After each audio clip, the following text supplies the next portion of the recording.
السلام عليكم ورحمة الله وبركاته. اللهم صل وسلم وبارك على سيدنا محمد وعلى آله وصحبه وسلم. ازيكم عاملين ايه؟ رب تكونوا بخير وكويسين وفي احسن حال ان شاء الله. اماراتي وفنزاتي واخواتي وحشتوني جدا جدا يا بنات. طبعا راجعه لكم كده في فيديو. المفروض الفيديو ده انتوا عارفين كلمتكم عنه كتير جدا ان الفيديو ده جاهز معايا، كان بقاله فترة كبيرة. يمكن في ناس ممكن تستغرب هتكون جديدة معايا لأول مرة أو حاجة، بس الفيديو ده أساسا كانت تنظيفات العيد الصغير. طبعا بعتذر لكم جدا جدا عن التأخير، بس أنا والله يعني غصبا عني مش هقدر أجلد في نفسي أو ألوم في نفسي أوي يعني. بس أنا حبيت إن أنا أشاركه برضو معاكم يعني، وده يبقى خطوة ليا إن أنا أرجع تاني إن شاء الله بإذن الله كده وأقف بقى يعني خلاص يعني. كان في حاجات كتير جدا جدا معطلاني وموقفاني، بس صدقوني مش حاجات وحشة، كانت حاجات كويسة الحمد لله. وربنا يجعلها بالخير كده يا رب ان شاء الله باذن الله. بس كده يلا بقى شجعوني كده بلايكات كتير وتعالى اقول لكم. طبعا زي ما انتم شايفين، انا مش فاكره قوي يا بنات، الكلام ده كان قبل الوقفه تقريبا بيوم او بيومين، والله مش فاكره، قبل وقفه العيد الصغير. زي ما انتم شايفين حاله طوارئ كانت في البيت، سجاجيد مغسوله كنا غاسلينها مع بعض ومبرومه. الركنه زي ما انتم شايفين حالتها كده عشان بنبقى سهرانين اساسا هنا بالليل. فرش رمضان كان محطوط، غسيل كان ملموم عايز يتطبق. وكان في شماعه كده الخشب اللي كانت عند المكتبه دي مخرجاها، كانت من اوضه نومي لان انا كنت بعمل حاجات في اوضه نومي بالليل. وبصوا بقى خلي بالكم الفيديو بقاله فتره فانا بس بتذكر يعني معاكم. فكنت مخرجاها يعني وكده عشان اعرف ان انا اشتغل، وقفلت الشغل على كده وهبدأ بقى دلوقتي وهنقفل الشقة كلها مع بعض. وفي النهاية بإذن الله هوريكم برضو كده جولة في الشقة ساعة ما فرشتها يعني وكده. بصوا الخضرويات دي بنحطها هنا عشان احنا بنبقى بقول لكم قعدتنا هنا يعني كلها بالليل، فبنبقى حاطينها كده، اللي بيبقى عايز ينام اللي بيبقى عايز يستريح بتبقى مريحة يعني بصراحة. اول حاجة بقى هنا كده كنت بشيل فرش الركنة اللي بحمال الاسية بجد. عايزة اقول لكم ان انا كنت طول رمضان غسلته كذا مرة بغسله واحطه. فالركنة فضلت محافظة عليها فترة طويلة الحمد لله، انا كنت غسلاها اساسا قبل رمضان يعني. فضلت محافظة عليها فترة طويلة جدا. عايزه اقول لكم يا بنات ان الفرش ده بيحمي جدا جدا، الكفرات بتحمي بالذات لما يكون مكان بقى انت قاعده فيه على طول يعني باستمرار يعني. فبس يعني ما انا عايزه اقول لكم ان انا نفسي اجيب اصلا فرش جديد. انا نزلت لقيت الاسعار اوفر الاوفر. انا الطقم ده كنت جايبه بقاله قد ايه يا بنات؟ ده بقاله بتاع 3 سنين، كان ب 200 جنيه. طبعا ما فيش الاسعار دي، ما فيش الكلام، انت بتتكلمي في 500 و700 و800 حبه مفارش زي دول كده وحياة ربنا. يلا المهم بقى تعالوا بقى هنشغل عليهم الغسالة، هحطهم كده بس لوحدهم. عملتهم على برنامج سريع تقريبا ساعتها عشان انا كده كده بخليهم على سريع، لان هم مش بيبقوا اللي هم يعني لازم بقى ياخدوا الدورة الطويلة او في الغسالة دي بيبقوا بيتهلكوا يعني بمعنى اصح. بس بقى يا بنات، وده المسحوق اللي انا بستعمله لحد النهارده، لحد اللحظه اللي بسجل لكم فيها الفيديو دي بستعمله، اللي هو مسحوق ليدر ده جميل جدا. كنت لسه الشهر ده جايبه الكيس يا بنات. طبعا ده بتاع ده الغسيل اليدوي والغسالات اللي هي الفوق اوتوماتيك. الكيس الاتنين كيلو ب66 جنيه، فحلو جدا وبيبقى عليه كده يعني فوق الاتنين كيلو وحبه زياده كده، مش عارفه 15% ولا ايه. طبعا هنا بقى يا بنات يعني كنت بقى بشيل الفرش بتاع رمضان ده كله بقى زي ما انتوا شايفين زينة رمضان. طبعا كنت اتلخبطت يا فريدة صح. مزينة الشقة رمضان. ودي فانوسين كده كنت جايباهم لفريدة وفيروز، يعني باباهم كان جايبهم لهم السنة دي وكده، بتدوسي عليهم من تحت كده بيقولوا ايه يا فريدة؟ وحوي يا وحوي. اه وحوي يا وحوي، وبينوروا يعني وكده. طول رمضان احنا حاطينهم كده على الصب، ما كناش بنلمسهم. قلت لهم حافظوا عليهم يعني ما تكسروهمش، هم خشب. آه بس كده يا بنات بقى هنبتدي بقى نشيل كل الفرش مع بعضه. ثواني اشوف الباب. رجعت لكم تاني يا بنات. المهم بقى عايزه اقول لكم زي ما انتم شايفين كده كنت بشيل بنفض بس كده المفارش، اساسا ما فيهاش اي حاجه. يعني بحس ان الحاجات دي مش مجال ان انتي مثلا كل شويه وكل سنه تغسليها والكلام ده. لا يعني هو مجرد تنفيذ بس كده مش اكتر يعني. عايزه اقول لكم بقى على ايه. انا من يومين 3 كده طلعت لكم في لايف كده، وقعدنا رغينا مع بعض كتير ودردشنا مع بعض كتير في ناس ممكن تستغربني. بصوا شايفين انا بجيب ايه؟ انا ما نعرف الدبله بتاعتي وخاتم، يعني تلاقوني كده قلع حاجتي في اي مكان. ده عيب فظيع جدا فيا، ان انا اساسا من النوع اللي مش بعرف اقعد في البيت لابسه اي حاجه. فلو انا قاعده لابسه حاجه وافتكرت ان انا متضايقه او انا في المطبخ، فده اقرب رف ليا جنب المطبخ، بروح ايه اروح اقلع كده حاجتي واحطها عليه وادخل المطبخ تاني. بس وانا وحظي بقى يعني، فاهمين؟ ساعات ممكن الحاجه تضيع، الاقي مثلا بنتي الصغيره خدتها راحت معرفش بيها فين. نفسي اتخلص من الموضوع ده بجد. زي ما بقول لكم بقى، كنت طلعت معاكم لايفات كده، لايفين ورا بعض يعني. كان قطع وعملنا لايف تاني وكده، وكنت حابة طبعا ان انا اقعد اتكلم معاكم والكلام ده كله. آه، انا كنت حاسة ان انا محتدة شوية، بس انا لأ يعني. هو او لو او حد حس حاجة زي كده، لأ يا جماعة والله هو انا يعني ايه، عارفين؟ شفتوا انتوا القطة كده الهادية كده، اللي فاهمين، اللي هي ما بتعملش حاجة لحد كده، بس مثلا لو حد جه ناحيتها عارفين بتخربشه ازاي، فاهميني؟ فانا كده برضو، انا بطبيعتي هادية مسالمة في حالي. لكن لو لقيت حاجة فوق طاقتي وفوق احتمالي، بحاول ان انا اطلع الطاقة دي، وكل واحد بقى فاهمني بياخد اللي يستحقه بمعنى اصح يعني. بس لكن دي مش طبيعة شخصيتي معظم الوقت. لا، اصل في ناس مستغربة، لا دي مش طبيعتك، دي مش شخصيتك، انتي مش عصبية كده. انا ما كنتش عصبية. لو انتوا ركزتوا في اللايف هتلاقوني ان انا بتكلم في حاجات، في حياتنا والله، في كل بيت وفي كل أسرة والكلام ده كله. ولكن مش دي شخصيتي الحقيقية الأصلية، لا. أنا أكتر مكان بكون فيه حقيقي بكون بيه بشخصيتي الحقيقية معاكو، وأنا لوحدي كده، وأنا بسجل صوت فيديو من فيديوهاتي. والله يا بنات ده أكتر حاجة، دي شخصيتي هي فعلا الحقيقية. معظم الناس، انا كنت تقريبا في مفرش نسيته، وانا رحت حطيته تاني في الغسالة، ودي طبعا من اهم ميزات الغسالات الفوق اوتوماتيك، ان انت لما بتنسي حاجة بتروحي تحطيها يعني. بس وممكن في نص يعني مثلا لو افتكرتي انك عايزه تزودي ميه تاني او مسحوق او تحطي غسيل تاني، بس لكن هي مشكلتها انها ما فيهاش غليه.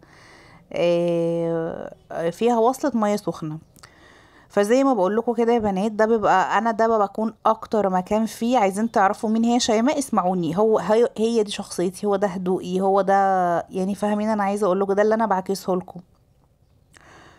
ولكن ساعات كده بيحصل حاجات بيبقى فيها بعض العصبية او النرفزة.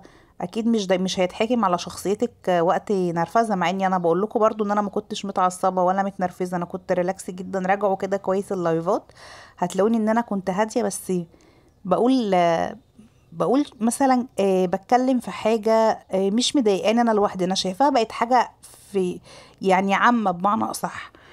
يعني انتي فاهمه انا عايزه اقولك ايه؟ تعالي بس اقولك ايه دلوقتي انا بعمل ايه قبل ما تبصوا بقى يا بنات. السجاده دي طول رمضان انا كنت طبعا غاسله كل السجاجيد قبل رمضان يعني، او في سجاجيد كنت غاسلاها قبل رمضان مش فاكره، وسجاجيد لا. خلاص. فانا كنت طول رمضان حتى عليها ايه كفر، فانا قلت انا هنا بس همشطها. جبت برسيل، مش برسيل، لا ليدر، اللي هو جل. ليدر اللي انا بستعمله بس جل خلاص. جميل جدا جدا، ريحته دي تحفه، عامل بالظبط زي اريال جل. رائع يعني يا بنات. والكيس ب2 جنيه على فكرة، مش زي برسيل حتى ب3 جنيه. وانتي عند اي بتاع منظفات او كده باسألي ان شاء الله هتلاقيه، هو انتشر جدا عن الاول يعني. بس بقى كنت بمشط السجادة كده زي ما انتوا شايفين، طبعا زي ما انتوا شايفين كده بتنور اي وبرة برضو بتاخديها والكلام ده. لان الكفر اللي انا كنت حاطاه عليه طول رمضان كفر لونه جراي كده، فكان عامل عليها وبرة رمادي كده يعني. بس وبعد ما اخلصها كلها امسكها بقى اشيلها، وهحطها على البلكون يعني، على سور البلكونة وكده، على الحبال تنشف. طبعا الجو كان حر جدا. انتوا عارفين الشتا دي تحس انها اصلا ما جاتش يعني. انا كنت لابسه، بصوا انا اليوم ده فاكره جدا ان انا غيرت كذا حاجه هتشوفوا معايا دلوقتي. كان الجو حر جدا. بصوا هنا بعمل ايه يا بنات؟ انا طبعا هنا عند الصاله بعمل ايه بقى، هقول لكم. ده شباك الصالة اللي في النص، فانا وقفت من البلكونة بالمقش قعدت اعمل ظهره. ليه بقى؟ انتوا عارفين بحب اغسل الشبابيك بقى يعني، حبايبي اللي معايا من زمان يعني. ولكن انا كنت غسلها برضو ساعتها قبل رمضان يعني، ما لحقتش خالص. فطبعا ما حبيتش ان انا اهلك صحتي يعني. آه المهم بقى هنا عملت ايه. كنت ده بقى الشباك اللي انا دخلت البلكونه عملته من ورا. قلت برضو هعمله من قدام. طبعا حته ان هو بيبقى مغسول، وانتوا عارفين بقى يعني، غسلنا مع بعض قبل كده الشبابيك كتير، وشفتوا بقى انا بشيلها وبغسلها ازاي وكده. فلا يعني صعب انها في خلال شهر انها تبقى عليها كميه التراب الفظيعه يعني. انا هنا واخده الفرشه بتاعه المقشه دي لان انا بحبها جدا ناعمه. يعني انا ناعمه بطبيعتي، ان انا اصلا مش بستعمل المقشه، نوادر جدا جدا جدا مش بستعمل المقشه خالص يعني. 99% من الوقت بستعمل المكنسه عادي الكهربائيه. فمخليه الفرشه دي الحاجات زي كده يعني، وشايلاها مش مخليها في عصايه، وشايلاها كمان في درج عشان ما تبانش. انا اكتر حاجه يا بنات بتضايقني ان انا اشوف اي حاجه تخص ادوات التنظيف قدامي، مقشه، مش عارفه ايه بنعمل بقى الحيطان، الحاجات دي بحب اخفيها يعني، بالنسبه لي مصدر طاقه سلبيه. هنا بقى معايا فوطه زي ما انتوا شايفين، وجبت طبق فيه حطيت فيه شويه ليدر جل. وطبعا الازاز برضو كان اللي هو يعني مغيم من التراب حاجه بسيطه قوي، لان انا برضو كنت غسلاه قبل رمضان. فمسكت بقى كده، بصوا وش وظهر، عملته بقى ايه مرتين كده، ومسكت الحلق الخشب ده كله بقى داير ما يدور، والشيش من قدام ما عملتوش من ورا. إيه الحركة اللي انتي بتعمليها دي؟ عارفة اللي هو بتديكي برضو ايحاء جامد جدا بالنظافة يعني. بس ما ينفعش تعمليها لو الحاجة شديدة الاتساخ، يعني لو حاجة محتاجة ان هي تتغسل او تتشال، لا لازم نغسلها. المهم زي ما انتوا شايفين طبعا يا بنات، الستار برضو كانت نظيفة جدا ما شلتهاش. الشقة دي انا قبل رمضان كنت عاملاها مفرمطوها، عارفين يعني ايه؟ يعني انتوا عارفين كويس قوي بقى التنظيفات العميقة اللي احنا بنعملها مع بعض. الناس اللي معايا من زمان عارفيني، انا تنظيف عميق بالنسبة لي يعني من الارض من السقف للارض. لو هقعد في الاوضة يومين او 3 ايام بس بتفاصيلها بعملها وعلى مهل جدا، ومن غير ما اتعب في نفسي خالص. هنا كانت الغسالة خلصت على فرش الركنة ده، رحت واخداها وابتديت بقى ان انا احط ايه، كان عندي كده غسيل ملون وشتوي زي ما انتوا شايفين. غسلته علشان كنت عايزة اشيله، يعني الهدوم دي اتغسلت وما اتلبستش تاني خلاص يعني. إيه بس زي ما انتوا شايفين كده بظبط مستوى المية، وبعمل بقى عملت هنا على اعلى مستوى مية، لان زي ما انتوا شايفين الهدوم تقيلة وكتير يعني.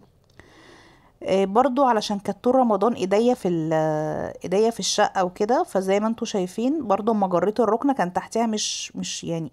لما بتبقي عاملة الحاجة بضمير بتفضلي محافظة عليها فترة طويلة. بصوا بقى الجردل ده، انا كنت لسه جايباه. جميل جدا يا بنات، مدور. احلى حاجة فيه بقى ان هو اساسا ما بياخدش حيز. انا عندي الجردل المستطيل ده بس حصل فيه حادثة كده، لا مخليه يعني الحاجات تانية يعني، فلا كنت خلاص اعصابي تعبت منه. وانا يا بنات بحب امسح بمية، يعني انا مش بحب قوي الحاجات اللي هي عارفين المساحة التركي الجديدة المستطيلة دي؟ يعني انا بحس ان هي لا، مش يعني انا ما جربتهاش، بس انا احساسي اني انا مش هتديني المية والبلل اللي انا عايزاه بتاع التنظيف العميق ده. وبعدين موضوع ان انا اوطي وامسح زي زمان، بصراحة الفكرة دي لغيتها من حياتي تماما، لانها بقت بتأثر جدا على وسطي وعلى ركبي يعني، مع انها بتبقى فكرة حلوة يعني. ومش عيب ولا حرام، انتي بتنضفي شقتك يعني، بس برضو لازم تحافظي على صحتك وانتي بتنضفي شقتك.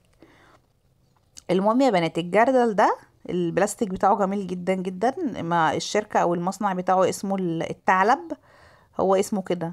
وكنت جايباه ب100 جنيه جردل، بس الماتيريال بتاعته حلوة جدا جدا، خفيف على ايدي. غير المستطيل كنت دايما وانا شايلاه بيبقى لازم تبقى ايدي متوازنة، لو مال كده هيتدلق، لو مال كده هيتدلق. المدور ده، المدور يعني بتكوني ايه ملكة جدا يعني، لان انت لو بتفكري تجيبي جردل جديد خليكي في المدور، بس برضو جيبي الماتيريال بتاعته تكون عالية. يعني لو في تفاوت في الاسعار، والتفاوت ده نتيجة انها تفاوت في الخامات، لا فانت مش هتجيبي كل يوم جردل يعني، هاتيه كويس عشان يعيش معاكي وكده. فانا كده زقيت اول حاجة الركنة ومسحت تحتها، وهنا بقى زقيت الترابيزة بتاعت اللي عليها الصب والحاجات دي المفروض بتحط عليها ريسيفر ومش عارفة ايه. ده كده الجزء التاني كده عند الركنة. إيه ليه بقى يا بنات برضو بدأت هنا بالجزء بتاع الركنة ده؟ هفهمكم. علشان انا كنت لسه ما عملتش الجزء اللي ورا عند المكتبة. علشان ايه بقى؟ علشان برضو زي ما انتوا شايفين المنظر كان عامل ازاي في اول الفيديو، فبخاف جدا ان انا مثلا الباب يخبط، حد يجي معرفش ايه، فقلت لا لازم اخلص اول حاجة من واجهة الشقة دي، لان باب الشقة في وش الركن على طول. فما ينفعش يعني الباب يخبط او كده وافتح يبقى المنظر بالشكل اللي انتوا كنتوا شايفينه ده. فعلشان كده ايه، بدأت بيه. وبعدين بقى كانوا البنات نايمين، كنتوا نايمين انتوا يا فريدة؟ ما شفتوش معايا التفاصيل دي صح؟ او كان البيت كله نايم، فده ساعتها اللي شجعني جدا يعني، استعنت بالله كده وقمت. خلصت هنا وجريت بقيه الركنه زي ما انتوا شايفين وعملت وراها. بصوا بقى دي فوطه بس مش اللي انا عملت بقى شيش يا بنات، دي واحده تانية، انا عندي اتنين خلاص. برضو ميه باللي هو ليدر ده، انا كنت اليوم ده برعايه ليدر ابو 2 جنيه. بس استعملت كذا كيس يعني. عملت الترابيزه كويس جدا، لان الترابيزه دي بنقعد ناكل عليها. بصراحه حملت الاسيه والله. حسيت ان انا مش عايزه المعها بملمع ازاز بس، لا حسيت ان انا عايزه اعملها كده بفوطه كده مبلوله كده بشكل عميق. هنا بقى الرفوف بقى اللي هي كان عليها مفارش رمضان ومش عارفه ايه، مسكتها برضو كده زي ما انتوا شايفين. علشان في تراب يا بنات، عارفين لو مفيش تراب لا ممكن اعملها بالملمع على طول، وكان في ملمع بس انا ايه يعني استسهلت كده بصراحه. وطبعا كل مكان بتنقل منه من رف لرف بروح اغسل الفوطه مره واتنين يعني، فخلي بالكم من النقطه دي. هنا برضو خلصت اول رف، ده الارج بتاعي ده ناحيتين، خلصت الناحية الاولانية ودي الناحية التانية. تمام بنفس برضو الطريقة زي ما انتوا شايفين كده، بفصل وبرجع تاني مرة واتنين لحد ما الرف معايا بيبقى بيلمع جدا. اهم حاجة من البداية خالص ان الفوطة بتكون اصلا نظيفة معايا، يعني فوطة نظيفة مغسولة ومتشالة لحاجة زي كده، مش مطرح اي حاجة. على بال بقى ما خلصت كل الكلام ده كله، طبعا مع التصوير بياخد وقت والكلام ده، فايه بقى كانت السجادة زي ما انتوا شايفين ما فيهاش اي حاجة نشفت خالص يعني، بتبان حتى من ظهرها. مسكتها بقى ايه فرشتها على طول. موضوع اني انا كنت منضفة قبل رمضان ده وفر عليا بنات وقت كبير جدا يعني. انتوا شايفين بقى قبل رمضان اولا كان تنظيف نجف، تنظيف شبابيك، الستاير كانت متشالة، تنظيف حيطان، غسل الركنة، بجد كان هلاك، كان هلاك.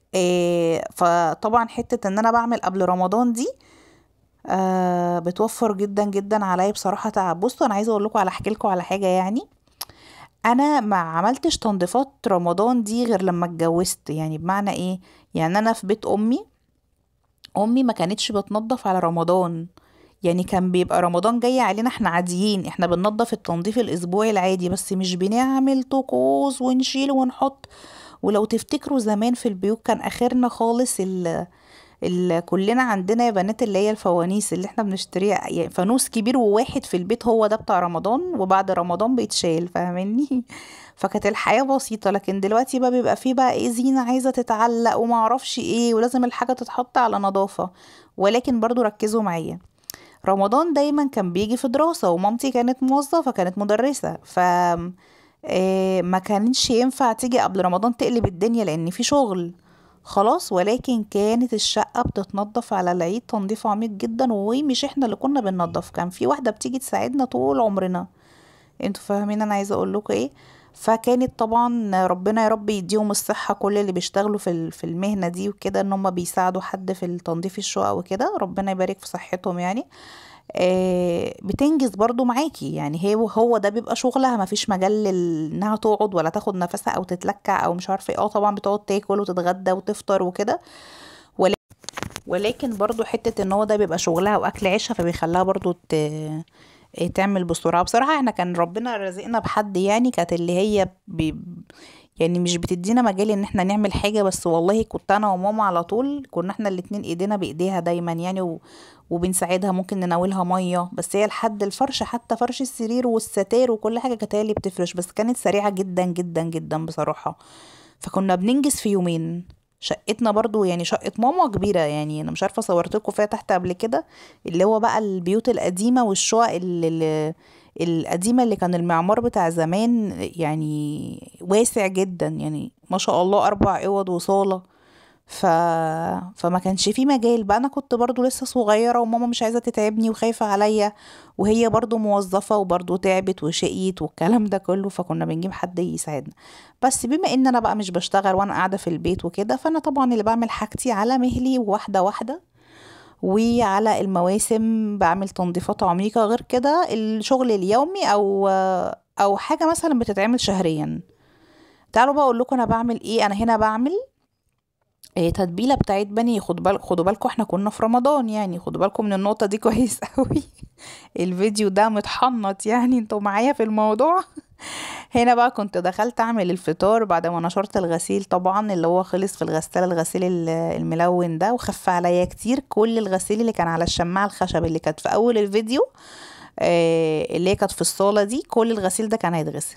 عايزة اقول لكم انا حطيت ايه في الكبة يا بنات، حطيت حطيت بصلة متوسطة كده، وحطيت يعني عدد 2 بيضة بس كبار، البيض كان كبير شوية.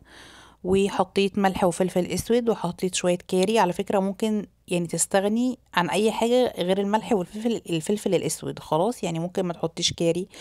انا حطيت سنة كده من 7 بهارات عندي جميلة جدا، برضو مش لازم، بس ساعات ببقى حابة ان انا اغير يعني، بس والله ساعات بميل جدا كتير ان انا احط ملح وفلفل اسود بس.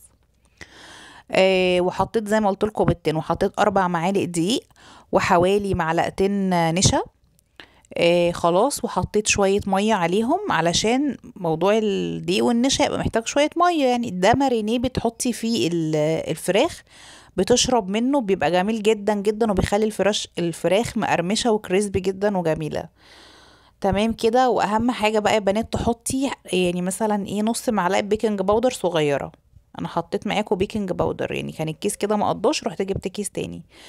هنا بقى كانوا عايزين ملوخية، وانا فعلا كان عندي كيس ملوخية في الفريزر، فما عنديش شوربة بصراحة، وانا هعمل فراخ بانيه. عملت ايه بمرق الدجاج؟ جبت كده كوباية شوربة كبيرة يعني حلوة كده مليانة، وحطيت فيها مكعبين مرق الدجاج وشوية فلفل اسود، مش اكتر من كده.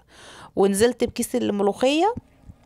على فكرة يا بنات، انا جربت الملوخية كتير جدا، انا بقالي فترة كبيرة بجيب ملوخية مجمدة بصراحة. ثري شيفس وحشة جدا، معرفش مدية على سبانخ ليه يعني. احلى ملوخية مجمدة انا جبتها بسمة. بسمة. خلاص، المهم بقى هنا زي ما انتوا شايفين كده مولعة على الطشة كده معايا. بصوا انا عايزة اقول لكم ما كانش عندي كزبرة ناشفة ساعتها، يعني انا في رمضان قعدت فترة في الاخر كده ما كانش عندي كزبرة ناشفة.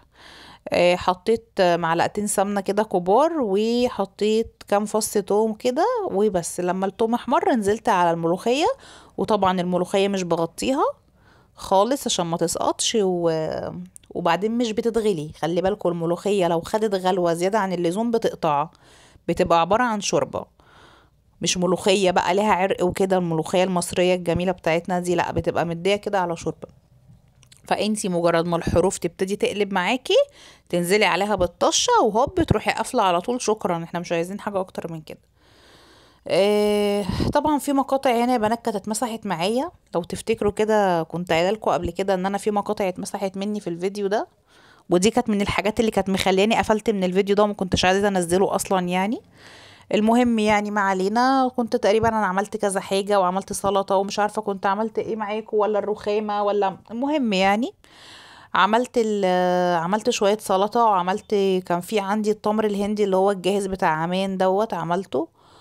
وبس كده يا بنات. وقليت البانيه زي ما انتوا شايفين، ببقى عاملاه على نار متوسطة عشان الصدور دي كانت معايا كانت تخينة شوية. اخدت على فكرة البانيه من الخلطة الماريني اللي انا كنت عاملاها دي على البقسماط الناعم، وبس كده.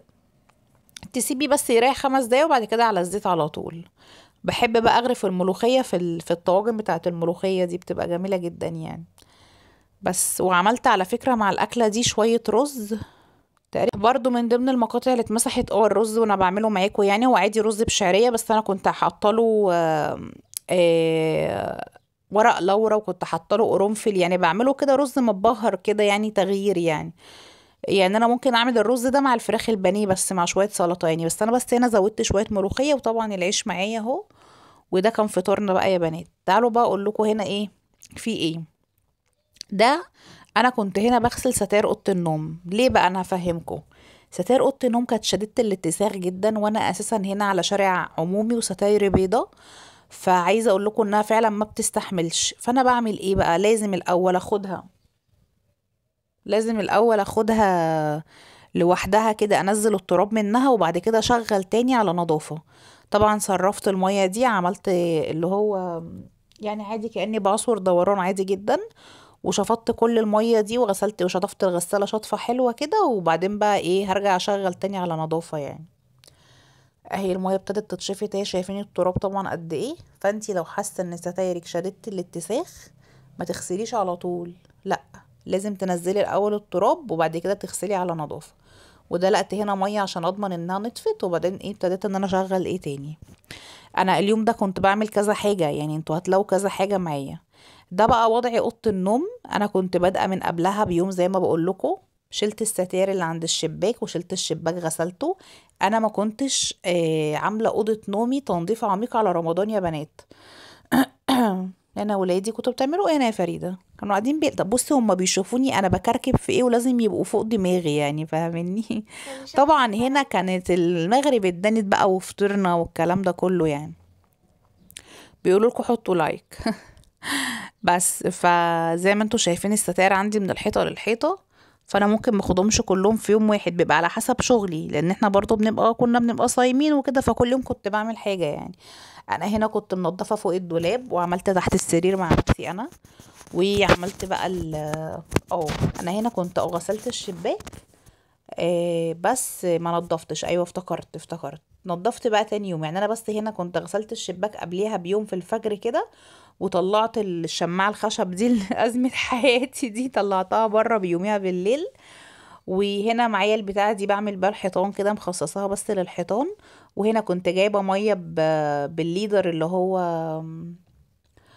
الجل برضو اللي انا قلت لكم عليه، والمساحة دي برضو مخصصاها للحيطان. عايزة اقول لكم وانا بعمل بيها اوضة البنات اتكسرت مني، اتقطمت للأسف يعني، فاهمين؟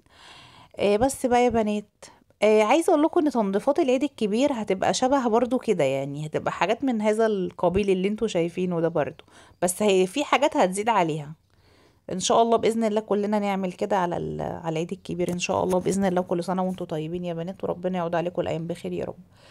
هنا بقى كانت الغساله ملت، رحت رايح. انا مش بحب احط المسحوق الا لما ايه بقى يا بنات، لما الغسالة بتتملي خالص عشان المسحوق يدوب كويس. وحطيت شوية كلور اللي هو بريكس ده جميل جدا.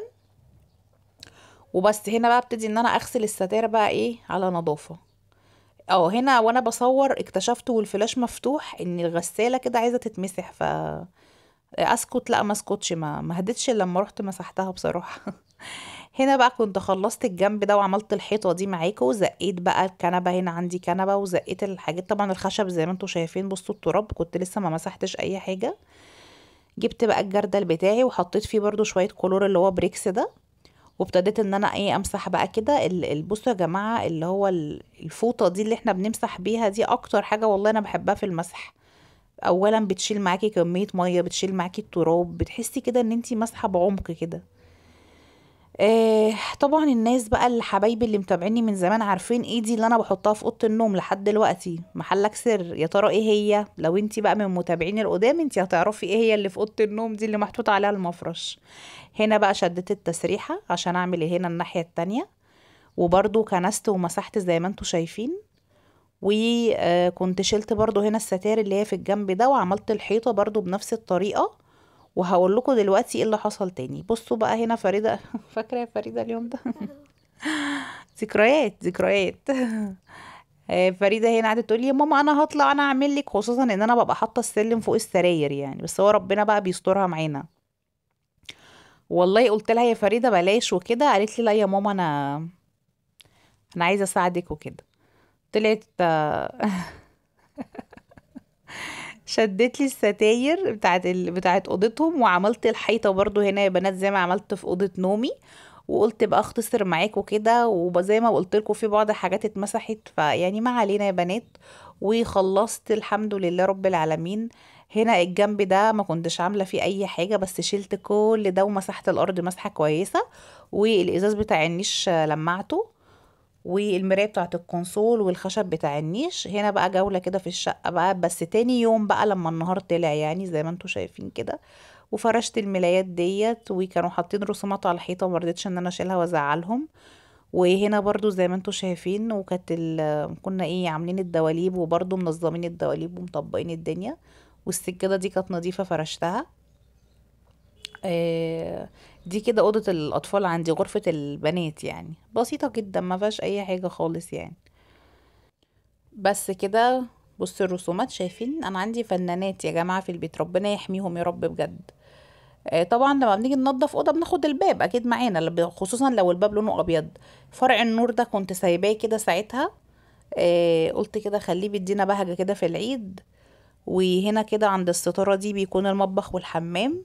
السفرة كان عليها برضو بقى طبعا فوانيس ومفرش رمضان، شلته وحطيت المفرش اللي هو البني ده. ندخل بقى بعد كده على الصالة. خلي بالكوا دي جولة في الشقة برضو. على فكرة يا بنات انا رمضان ده ما حطيتش خالص، ما حطيتش اي زينة في المطبخ لرمضان. خلاص بقى اللي هو عملتها كام سنة ورا بعض، واكتشفت ان انا المطبخ على شكله الاصلي فاهمين بيبقى مريح ليا اكتر يعني. عايزه اقول لكم ان انا هنا طبعا الجنب اللي هو ورا دوت عملته زي بالظبط ما عملت الركنه. معلش بقى انا كنت ساعتها بختصر معاكم في التصوير علشان الصيام، وانا اصلا مش بعرف يعني اتعب نفسي قوي وانا صايمه، بيجيلي هبوط جامد جدا. ف... فكنت عايزه بصراحه كده اختصر يعني، ولكن زي ما عملت هنا معاكم عملت هنا. ده جوزي ودي اسلحته. طبعا الاسلحه دي ديكور يا جماعه مش حقيقيه يعني. بس وزي ما انتوا شايفين الستاير برضو كانت زي الفل، لان انا كنت عاملاها جامد جدا قبل رمضان، غسلها غسله محترمه. وهنا طبعا لمعت المكتبه زي ما عملنا الارج وزي ما عملنا الترابيزه عادي جدا. وكذلك طبعا الشباك والبلكونه اتعملوا بنفس الطريقه، بس انا البلكونه هنا يا بنات كنت غسلت الشيش بتاعها، لاني انا ببقى ملكاه كويس يعني، فاهمين ان انا عايزه اقول لكم ايه يعني، مش ملكاه يعني مش بشيله وبحط فيه زي الشبابيك، لا انا بدلق ميه فبتنزل الارض، فبحاول ان انا المها تاني يعني. دي اوضه نومي بقى، تعالوا نشوف اوضه النوم كده وصلت ليه. احنا كده خلصنا الصاله بره. كنت فرشت الملايه دي، مش بستعملها كتير بصراحه يعني، كنت شاريها معاكو، فبخليها كده واطلعها في اوقات معينه يعني.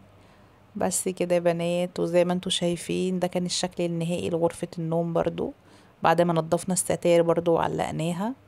والفرش بتاع الركنة دوت السفنج دوت برضو كنت غسلاه. حطيت الكفر ده كنت غسلاه برضو، والمشاية كمان كنت غسلاها. كل حاجة كانت نظيفة، اللهم لك الحمد اللهم لك الحمد والشكر يا رب يعني. شبابيك، بلكونة، فوق الدولاب، تحت السرير، هو طبعا مكامل الا وجه الله تعالى يعني. يعني مهما نعمل برضو، بس يعني على قد ما بنقدر. انا مشكلتي كده بقى في التنظيف العميق، ممكن اخد في الحاجة وقت بس اعملها عاملة تقعد كتير. هنا بقى الحاجات اللي انا كنت اشتريتها وريتها لكم، الرموش دي كانت جميله جدا يا بنات. الرموش دي رموش كده طالعه، بس مش اللي هي الكبيره قوي، لا تحسوها قصيره وشعرها طبيعي كده، وما كانتش غاليه خالص، كانت ب20 جنيه على فكره. والضوافر دي برضو كنت وريتها لكم، انا ركبتها بس ما ركبتهاش في العيد، بعد العيد يعني. وعايزه اقول لكم كانت قصيره وكانت جميله قوي. الماسكارا دي برضو اسمها ايسنس كده، كنت جايباها جميله جدا برضو، مكثفه للرموش وجميله، والليب جلوس الشفاف ده. وهوريكم دلوقتي كريم كده كعب الغزال، ده اسمه كعب الغزال بينك كده، بعد ما تعملي باديكير بتحطيه جميل، علبة مش غالية وطوب معاكي كتير جدا. ده كان فيديو النهارده، يا رب يكون عجبكم، واستنوني في فيديو جديد.